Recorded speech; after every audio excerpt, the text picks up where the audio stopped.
یا رسول اللہ اغثنی یا رسول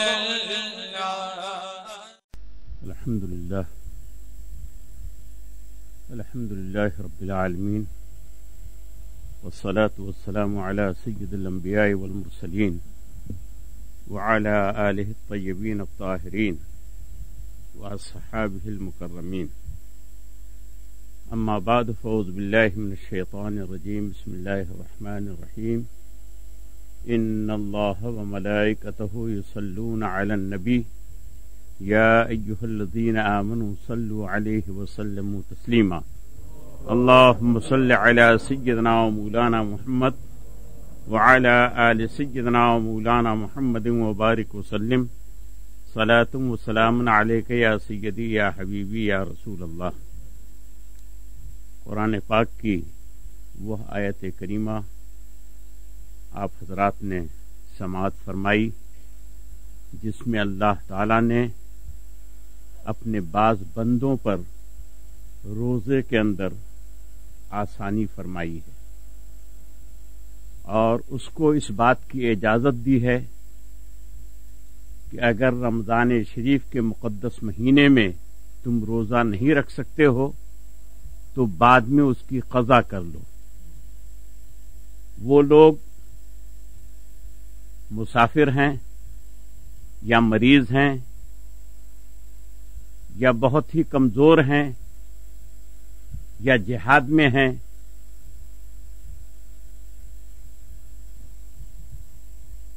یا طاقت ہی روزہ رکھنے کی نہیں رکھتے ہیں، ایسے لوگوں کے بارے میں آپ نے تفصیل سماعت فرمائی۔ پھر ایک بار اس آیت کریمہ کا ترجمہ آپ سن لیں تاکہ بات تازہ ہو جائے۔ اللہ تبارک و تعالی ارشاد فرماتا ہے ایام معدودات، روزے گنتی کے چند دنوں میں رکھنے ہیں، چند دن تم کو روزے رکھنے ہیں، یعنی رمضان شریف کے مہینے میں۔ فمن کان منکم مریضا، اگر تم میں کوئی بیمار ہو، او علی سفرن، یا حالت سفر میں ہو، فعدۃ من ایام اخر، تو اس کی گنتی دوسرے دنوں میں پوری کر لو۔ بالکل صاف بات ہے، واضح بات ہے۔ وعلی الذین یطیقونہ فدیۃ طعام مسکین، اور جو لوگ روزہ رکھنے کی طاقت ہی نہیں رکھتے، اتنے بیمار ہیں کہ روزہ رکھ ہی نہیں سکتے، یا اتنے کمزور ہیں، بیمار تو نہیں ہے، کمزوری اتنی ہے کہ وہ روزہ رکھ ہی نہیں سکتے، یا کمزوری بھی زیادہ نہیں ہے، بیماری بھی نہیں ہے، لیکن اتنے بوڑھے ہو گئے ہیں کہ روزہ رکھ ہی نہیں سکتے۔ کئی صورتیں اس کی ہو سکتی ہیں، تو اللہ تعالی نے مطلقاً ارشاد فرمایا وعلی الذین یطیقونہ، جو اس کے رکھنے کی طاقت ہی نہ رکھے، فدیۃ طعام مسکین، تو اس کو ایک ایک روزے کے بدلے میں ایک ایک فدیہ دینا ہے۔ یہ فدیہ کی بات ان لوگوں کے لیے آئی کہ جو طاقت نہیں رکھتے ہیں روزہ رکھنے کی، چاہے بیماری کی وجہ سے، چاہے بڑھاپے کی وجہ سے، چاہے کمزوری کی وجہ سے روزہ رکھنے کی طاقت ہی نہیں رکھتے ہیں، تو ان کے لیے فدیہ ہے۔ اب اس کے بعد ارشاد باری تعالی ہے فمن تطوع خیرا فہو خیر اللہ، اور جو فدیے میں کچھ زیادہ کر دے تو وہ اس کے لیے بہتر ہے۔ یعنی فدیہ کیا ہے؟ ایک صدقہ فطر اس کا فدیہ ہوتا ہے۔ صدقہ فطر جو ہم لوگ رمضان شریف کے آخر میں نکالتے ہیں، اپنے روزے کا صدقہ نکالتے ہیں، یعنی ایک مسکین کا دونوں وقت پیٹ بھر کھلانا، پیٹ بھر کھانا، یہ صدقہ ہوتا ہے۔ تو اگر تم اس سے کچھ زیادہ دے دو تو یہ اور زیادہ بہتر ہے۔ یہ ہماری یا کسی اور عالم کی بات نہیں ہے، پروردگار عالم خود ارشاد فرماتا ہے فمن تطوع خیرا فہو خیر اللہ، اگر اس میں کچھ اضافہ کر دے تو یہ اس کے لیے اور بہتر ہے۔ وان تصوموا خیر لکم، اور فدیہ نہ دے کر کے روزہ ہی رکھے تو یہ اس سے زیادہ بہتر ہے۔ اگر فدیہ نہ دے روزہ ہی رکھے، طاقت کم ہے پھر بھی شوق میں روزہ رکھتا ہے، اللہ کو راضی کرنے کے لیے روزہ رکھتا ہے، تو یہ اس فدیہ دینے سے بھی بہتر ہے۔ فدیہ دینے سے بہتر ہے کہ وہ روزہ رکھے۔ ان کنتم تعلمون، اگر تم لوگ روزے کی حقیقت کو جانو۔ روزے میں اتنے فوائد ہیں، اتنی مفید باتیں تم کو حاصل ہوں گی کہ تم اگر روزے کے اسرار و نکات کو جان جاؤ، اس کی خوبی کو جان جاؤ، اس کے اندر جو فائدے ہیں اگر اس کو جان جاؤ، تو یہ فدیہ دینے سے بھی زیادہ بہتر ہے اور تمہارے لیے روزہ ہی زیادہ مناسب ہے۔ درود پاک پڑھیے۔ اللہم صلی علی سیدنا و شفیعنا و مولانا محمد وعلی آل سیدنا و شفیعنا و مولانا محمد وبارک وسلم صلاۃ و سلام علیک یا رسول اللہ۔ یہ تو قضا اور فدیے کی بات ہوئی۔ فدیہ جو ہوتا ہے وہ بدلے میں ہوتا ہے، یہ کوئی جرمانہ نہیں ہے، یہ ایک استحبابی حکم ہے۔ اب جیسے ہم لوگ بچوں کے لیے عقیقہ کرتے ہیں تو یہ عقیقہ کوئی واجب نہیں ہے، فرض نہیں ہے، اس کو بھی ہم کہتے ہیں فداء لہ، یہ فدیہ ہے اس بچے کی طرف سے، یعنی اس کی جان کا بدلہ ہے۔ تو روزے کا جو بدلہ دیا جاتا ہے یہ فدیہ ہے اور وہ فرض نہیں ہے۔ اگر کوئی آدمی نہیں دیا تو فرض کی گرفت میں نہیں آئے گا، البتہ اگر اس نے فدیہ دے دیا ہے اور اسی بیماری کی حالت میں وہ مر گیا تو روزے کی پوچھ نہیں ہوگی، اور اگر فدیہ بھی نہیں دے سکا باوجود قدرت ہونے کے تو اس روزے کی پوچھ ہوگی جو اس نے نہیں رکھا ہے۔ تو ایک ہوا فدیہ، اور اس کے بعد اس سے پہلے فرمایا گیا کہ قضا، اور ایک ہوتا ہے کفارہ۔ کفارہ اور فدیہ میں فرق ہے۔ کفارہ جو ہے یہ شرعی جرمانہ ہے، ایک طرح کا یہ جرمانہ ہے، جرم کیا ہے، گناہ کیا ہے، غلطی کی ہے تو اب آپ کو سزا بھگتنی ہے، سزا میں آپ ضرور ڈالے جائیں گے، اس کو کہتے ہیں کفارہ۔ روزے کا بھی کفارہ ہے، اور روزے کا کفارہ کب عائد ہوتا ہے؟ جبکہ ہم جان بوجھ کر کے روزہ کو توڑ دیں۔ روزہ رکھے ہوئے ہیں، باوجود کہ ہم شام تک روزہ رکھ سکتے ہیں، اس کے باوجود ہم نے کچھ کھا پی لیا تو یہ جان بوجھ کر کے توڑنا ہوا۔ جان بوجھ کر کے اگر کسی نے روزہ توڑ دیا، کھانے سے، پینے سے یا بیوی کے پاس جانے سے، ان سب وجہوں سے اگر روزہ توڑ دیا ہے تو اس کو قضا بھی کرنا ہے اور کفارہ بھی دینا ہے۔ کفارہ اس کا کیا ہے؟ سبحان اللہ، قربان جائیے اسلام پر۔ اس کا کفارہ پہلے نمبر پر جو اس کو کفارہ رکھا ہے، اس کا وہ کفارہ ہے غلام کو یا باندی کو آزاد کرنا۔ اگر کوئی باندی تمہارے پاس ہے جس کو نوکرانی رکھے ہوئے ہو، خرید کر کے تم نے رکھا ہے، اگر کوئی غلام ہے جس کی پوری زندگی تم نے خرید لی ہے، اب وہ تمہاری غلامی کرے گا پوری زندگی، خدمت کرے گا تو تمہاری پوری زندگی، تو اسلام یہ کہتا ہے کہ اگر کوئی روزہ تم نے جان بوجھ کر کے چھوڑ دیا ہے تو ایسے غلام کو جس کو تم نے خرید لیا ہے اپنی پوری زندگی کے لیے، اس کی زندگی کو لے لیا ہے، ایسے غلام کو اللہ کے لیے چھوڑ دو، آزاد کر دو۔ یہ تمہارے اس روزے کا کفارہ ہے۔ اسی طریقے سے بہت سی چیزوں کا کفارہ ہے، مثلا قسم کے توڑ دینے کا کفارہ، زہار کا کفارہ، اور بھی کفارے ہیں۔ اس میں اسلام نے پہلے نمبر پر غلام کو آزاد کرنے کی بات کی ہے، یعنی جس وقت اسلام پنپ رہا تھا، جس وقت اسلام جوان ہو رہا تھا، اس وقت میں اس دنیا کے اندر غلامی کا رواج تھا۔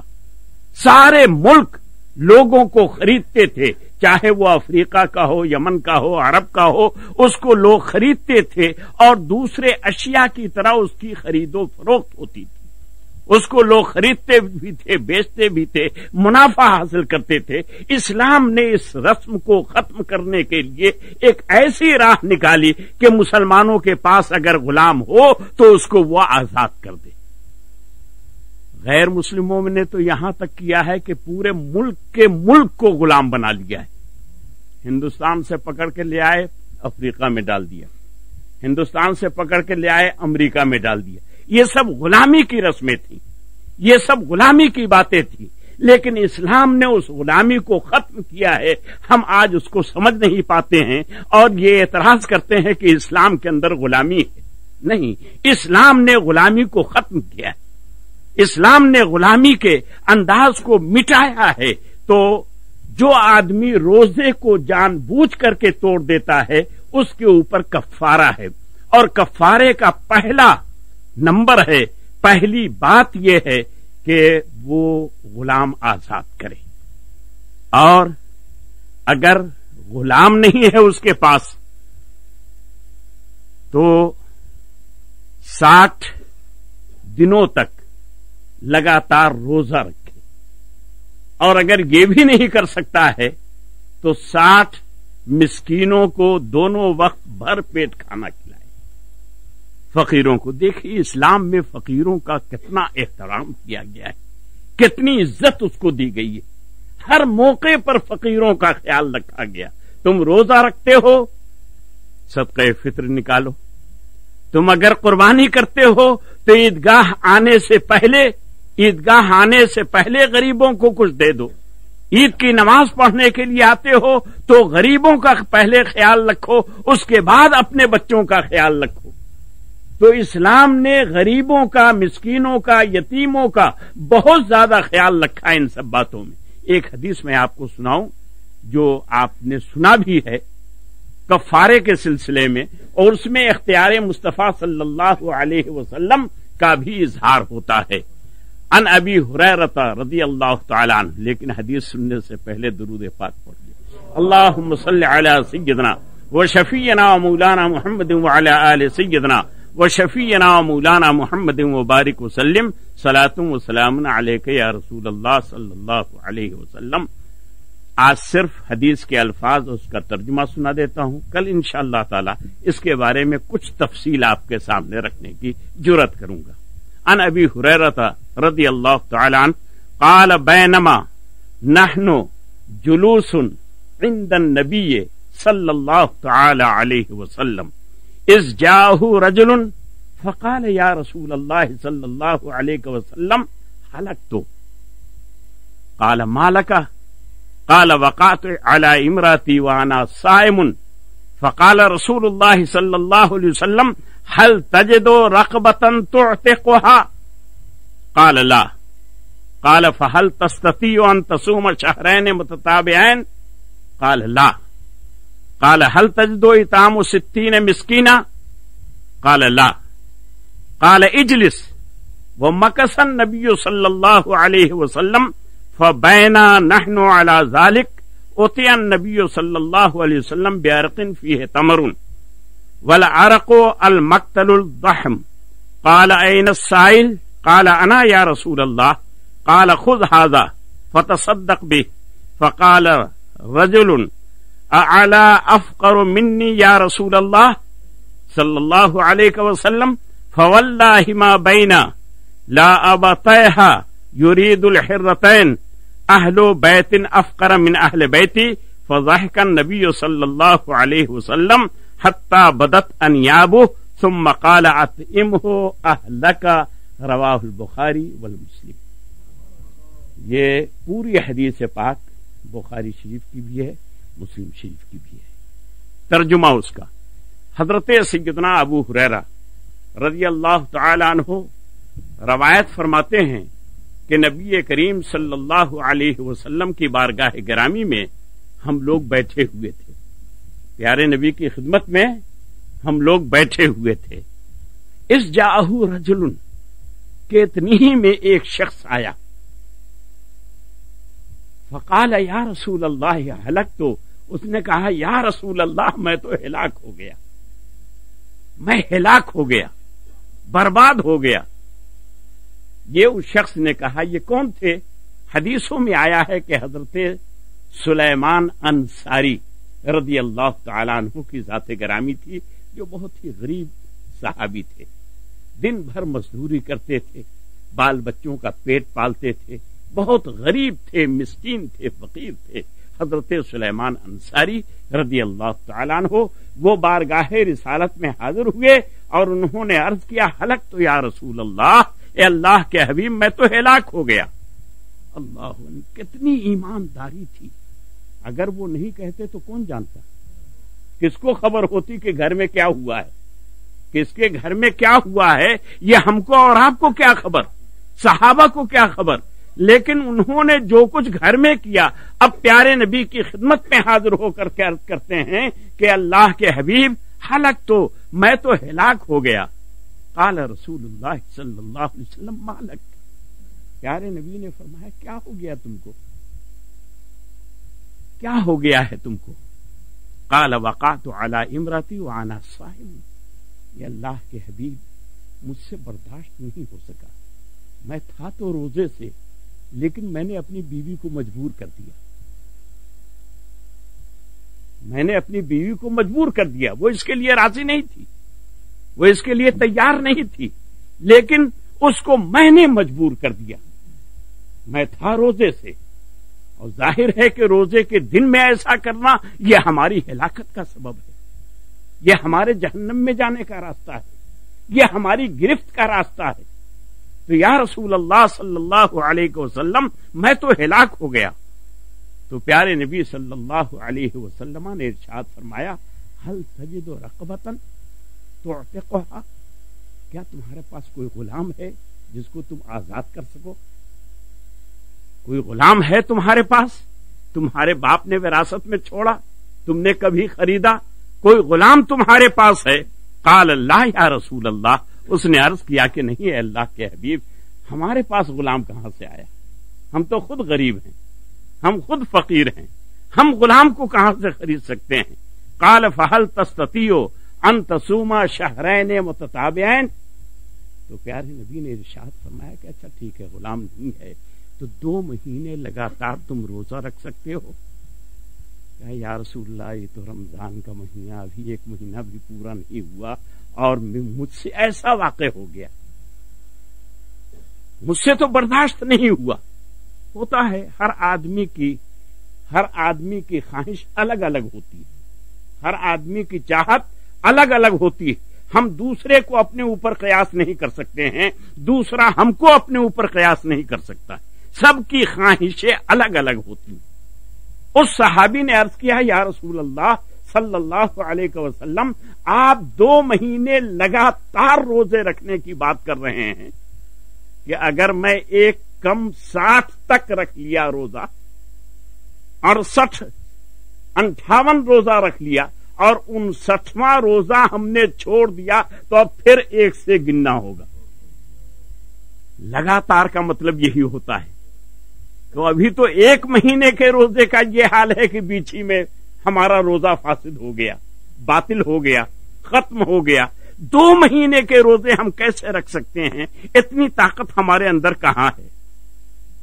تو پیارے نبی صلی اللہ علیہ وسلم نے اس کو جھڑکا نہیں، ڈانٹ نہیں پلائی۔ ہم لوگ تو ڈانٹ پلا دیتے ہیں، اگر کوئی آدمی مسئلہ نہیں سمجھتا نکلو جاؤ یہاں سے، یہ طریقہ نہیں ہے اصل میں سمجھانے کا یا لوگوں کو مسئلہ بتانے کا۔ طریقہ وہی ہے جو پیارے نبی صلی اللہ علیہ وسلم نے ہمیں اور آپ کو عطا فرمایا ہے، ہمیں اور آپ کو دیا ہے۔ قال هل تجد اطعام 60 مسکینا، پیارے نبی نے فرمایا کہ اچھا چلو غلام نہیں ہے، 2 مہینے کے لگاتار روزے نہیں رکھ سکتے ہو، تو کم سے کم 60 مسکین کو کھلانے کا کوئی انتظام ہے، 60 فقیروں کو کھلا دینے کا کوئی انتظام ہے؟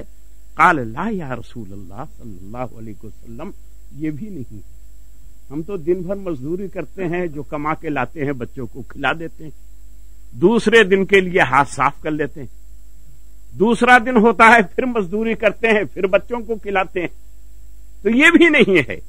تو پیارے نبی صلی اللہ علیہ وسلم نے ارشاد فرمایا اجلس، بیٹھ جاؤ، بیٹھ جاؤ.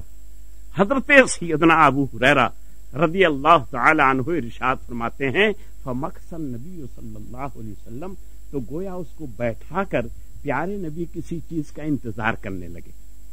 جیسے انتظار میں کوئی بیٹھتا ہے اسی طریقے سے پیارے نبی صلی اللہ علیہ وسلم کسی کا انتظار فرمانے لگے، انتظار کرنے لگے. فبینا نحن علی ذالک، حضرت ابو ہریرہ فرماتے ہیں کہ ہم لوگ اسی حال میں بیٹھے ہوئے تھے، ابھی اپنا پہلو بھی نہیں بدلا تھا. پیارے نبی کو دیکھ رہے تھے کہ وہ کسی کا انتظار کر رہے ہیں. ہم لوگ پیارے نبی کو ٹکٹکی لگائے ہوئے دیکھ رہے تھے کہ آپ کسی کا انتظار کر رہے ہیں. ابھی ہماری مجلس بدلی بھی نہیں تھی، ہماری مجلس ابھی بدلی بھی نہیں تھی کہ اوتی النبی صلی اللہ علیہ وسلم لعرق فیہ تمرن، کہ پیارے نبی صلی اللہ علیہ وسلم کے لیے ایک شخص بسکیٹا، جس میں غلہ وغیرہ لاتے ہیں، ایک بڑا سا بسکیٹا لے کر کے آیا اور پیارے نبی کے سامنے رکھ دیا. فیہ تمرن، اور اس میں بھری ہوئی کھجوریں تھی، چھہارے تھے. مفسرین کرام لکھتے ہیں کہ وہ اتنا بڑا بسکیٹا تھا کہ اس میں 30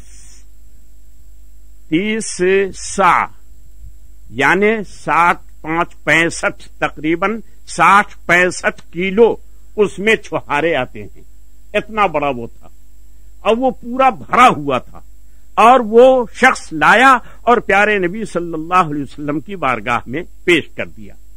غالباً وہ صدقے کا تھا. صحابہ کرام کی یہ عادت تھی کہ جب وہ کوئی صدقہ نکالتے تھے تو پیارے نبی کی خدمت میں بھیج دیتے تھے تاکہ آپ کے مبارک ہاتھوں سے وہ بانٹ دیا جائے. پیارے نبی صلی اللہ علیہ وسلم اپنے مبارک ہاتھوں سے بانٹ دیں اور اس کا زیادہ سے زیادہ ثواب صدقہ دینے والے کو مل جائے. لہذا کسی صدقہ نکالنے والے نے وہ پورا بسکیٹا چھہارے سے بھر کر پیارے نبی صلی اللہ علیہ وسلم کی خدمت میں حاضر کیا. قال این السائل، پیارے نبی نے فرمایا کہ وہ جو سوال کر رہا تھا وہ کدھر ہے، وہ جو ابھی پوچھ رہا تھا وہ کہاں ہے. فقال انا یا رسول اللہ، اس نے عرض کیا حضور میں یہاں بیٹھا ہوا ہوں. وہ بیچارہ ذرا ڈر رہا تھا کہ پتہ نہیں کیا حکم ہو. 3 حکم دیا اور تینوں کے جواب میں ہم نے یہی کہا کہ ہمارے پاس نہیں ہے، ہم اس کی طاقت نہیں رکھتے، ہم یہ نہیں کر سکتے، پتہ نہیں اب کیا ہو. تو ایک کنارے میں جا کر کے بیٹھ گئے تھے حضرت سلیمان یا سلمان انصاری یا سلمہ انصاری. یہ روایتوں میں اختلاف ہے کہ ان کا نام سلیمان تھا، سلمان تھا، سلمہ تھا. بہرحال وہ انصاری فیملی سے تھے اور وہ اسی مجلس میں بیٹھے ہوئے تھے. فقال انا یا رسول اللہ، انہوں نے کہا حضور میں یہاں حاضر ہوں. قال خذ هذا فتصدق به، یہ شخص اس چیز کو لے لے اور اس کو لے جا کر کے صدقہ کر دے. اس کو لے لے، پہلے فرمایا کہ لے لے، یعنی اس کو جب تم قبضہ کر لو گے، اپنی ملکیت بنا لو گے، تو جس نے صدقہ بھیجا ہے اس کا صدقہ ادا ہو گیا ہے نا. تم نے جب لے لیا، تم غریب ہو، فقیر ہو، جب تم نے اس پر قبضہ کر لیا تو جس کا صدقہ ہے اس کا صدقہ ادا ہو گیا. اب جب تمہارے ملکیت میں یہ چیز آ گئی تو اب تم کو اختیار ہے، جو چاہو کرو. فتصدق بھی، اب اس کو جس پر چاہو صدقہ کر دو.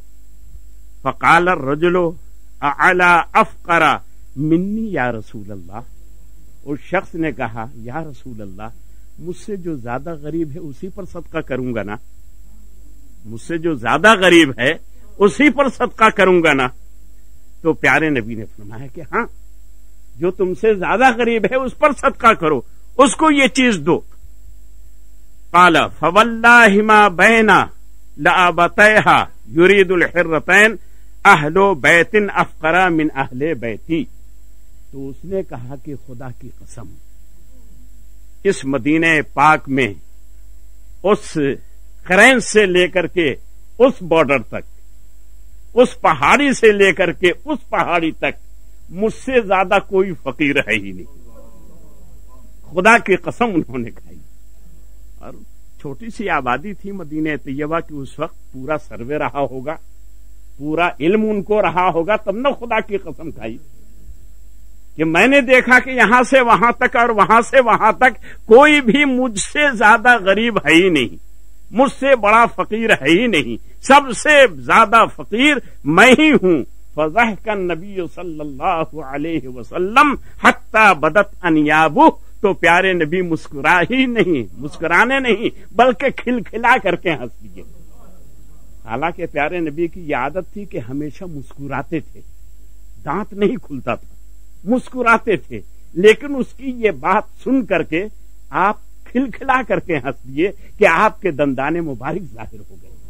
صحابہ کرام نے دندان مبارک کو دیکھا، پیارے نبی صلی اللہ علیہ وسلم ہنسنے لگے۔ ثم قال اطعمه اهلك، پھر آپ نے ارشاد فرمایا کہ اچھا لے جاؤ اپنے بال بچوں ہی کو کھلا دو، یہی تمہارے لیے صدقہ ہے، اسی طریقے سے تم کو یہ چیز حاصل ہو جائے گی، تمہارا گناہ اللہ تعالیٰ اسی ذریعے سے معاف فرما دے گا۔ اس میں اختیار مصطفیٰ صلی اللہ علیہ وسلم کا اظہار ہوتا ہے کہ اللہ تعالیٰ نے اپنے محبوب کو کتنا بڑا اختیار دیا ہے۔ ساری دنیا کے علماء اور ساری دنیا کے عرفاء فقہا اگر اکٹھے ہو جائیں اور وہ چاہیں کہ کسی بھی کفارے کو ہم ختم کر دیں تو ختم کرنا تو بڑی بات ہے، اس میں ذرہ برابر تبدیلی نہیں کر سکتے۔ اور پیارے مصطفیٰ صلی اللہ علیہ وسلم کی یہ طاقت ہے کہ جس کے اوپر کفارہ ہے اسی کو کفارے کا مال کھلا رہے ہیں اور اس کا کفارہ ادا فرما رہے ہیں۔ تو یہ اختیار مصطفیٰ صلی اللہ علیہ وسلم ہے، اسی لیے آپ کا نام ہے مختار، نبی مختار۔ پیارے مصطفیٰ صلی اللہ علیہ وسلم کو یہ اختیار اللہ تبارک و تعالی نے عطا فرمایا ہے۔ اللہ تعالی ہمیں اور آپ کو پیارے مصطفیٰ کے صدقے میں صحیح روزہ رکھنے کی توفیق عطا فرمائے۔ وصلی اللہ تعالی علی خیر خلقہ سیدنا و مولانا محمد وعلی آلہ واصحابہ اجمعین برحمتک یا ارحم الراحمین۔ حبیبی یا رسول اللہ اغثنی یا رسول اللہ